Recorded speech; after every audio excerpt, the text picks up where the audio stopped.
Hi guys, welcome back to my channel. Today I'm going to show you how you can, or the latest 3 ways how to delete instabridge app if not showing uninstall options.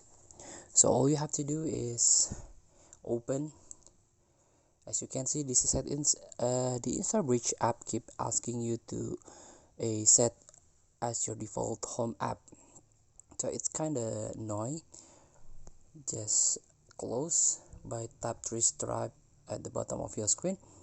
And if you cannot see this, you can go to the Play Store. You can tap Play Store and try to type instabridge from here. So you can uninstall this program from Play Store. And another way, you can go to manage your account, manage app devices, tap manage and then sort by name. Try to search instabridge from here, this one. So you can uninstall instabridge from the roots. And also there is another way. You can go to the settings button. You can type the app list from here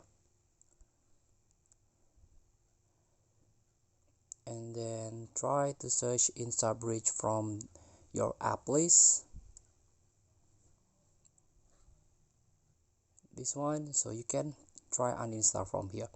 So thank you for watching. Don't forget to comment, like and subscribe, and so click this button below. See you in the next video.